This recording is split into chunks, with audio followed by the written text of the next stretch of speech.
Good morning friends. এরকম একটা সুন্দর বৃষ্টিময় সকালে তোমাদের কমপ্লেক্স নাম্বার নিয়ে কিছু ভুল চিন্তাভাবনা দূর করার জন্যই আজকের ভিডিওটা করা। তো আমার সঙ্গে থাকো, কমপ্লেক্স নাম্বার রিয়েল নাম্বার সম্পর্কে একটু চিন্তাভাবনাটা ক্লিয়ার হবে।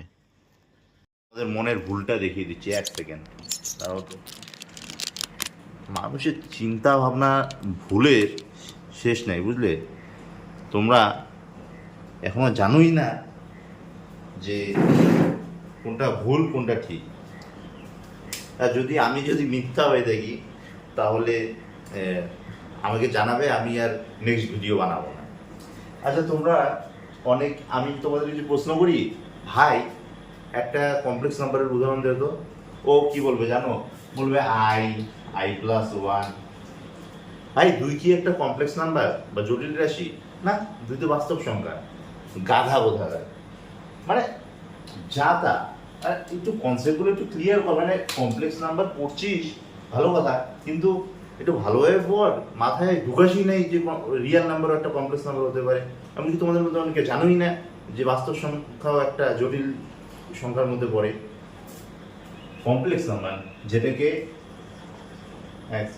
কমপ্লেক্স নাম্বার না, কমপ্লেক্স নাম্বার যেটাকে আমরা সি দিয়ে লিখি, ক্যাপিটাল সি দিয়ে লিখি। আর এই কমপ্লেক্স নাম্বারের জেনারেল ফর্ম কি? আমরা কি শিখছি জেনারেল ফর্ম? এটা জেনারেল ফর্ম হচ্ছে এ প্লাস আইবি। ঠিক আছে, যেখানে এ আর বি বিলং করে রিয়েল নাম্বারে। এ আর বি হতে হয় বাস্তব সংখ্যা। আর আই কি? আই হচ্ছে একটা নাম্বার যার ভ্যালু √-1। এটা ধরে নেওয়া হয়েছে। এই √-1 নিয়ে অনেক জ্বালা হয় আর কি। এই অঙ্ক করতে গিয়ে √-1 চলে আসে। একে কি করবে? এখন আই একটা নাম দিয়ে দিছে কমপ্লেক্স নাম্বার। এবার যখন আমাদের ক্ষেত্রে b=0 হয়ে যায়, তখন আমরা a প্লাস আইবির ভ্যালু কি পাই? a প্লাস আই ইন্টু 0, অর্থাৎ a। ঠিক আছে, তখন সেক্ষেত্রে দেখো এ আই কিন্তু আর নাই। তার মানে আই থাকলেই কমপ্লেক্স নাম্বার হবে, আই না থাকলেও কমপ্লেক্স নাম্বার হবে না। এই ভাবনাটাকে মাথা থেকে দূর করো, বুঝছো? কারণ হচ্ছে একটা রিয়েল নাম্বার বা বাস্তব সংখ্যাও একটা কমপ্লেক্স নাম্বার।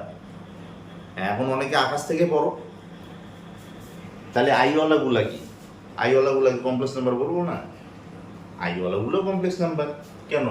তোমার যদি এ প্লাস আইবি ফর্ম থাকে, সেখানে যখন b=0 হবে, তখন আমরা পাই রিয়েল নাম্বার, তাই না? যেটা একটা কমপ্লেক্স নাম্বার হয়, বুঝলে? আর যখন b=0 হয়, যখন b=0 হয়, তখন আমরা কি পাই?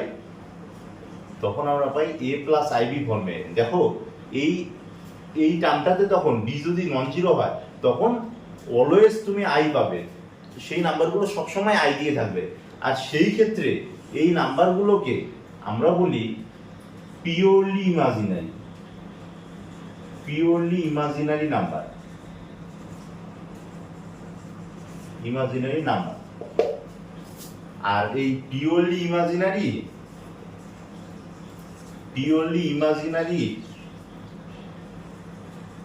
নাম্বার আর রিয়েল নাম্বার, এই দুটো নিয়েই আমাদের কমপ্লেক্স নাম্বার। বোঝা গেল? তো গালাগাল থাকলে ভাই মনে মনে দিও, কমেন্ট বক্সে দিও না। আর আমার এই ভিডিওতে ভালো লাগলো লাইক কমেন্ট শেয়ার করতে বলবো না, কারণ হচ্ছে এটা আমার মনে হলো শেয়ার করি তোমাদের সাথে, তাই করলাম আর কি।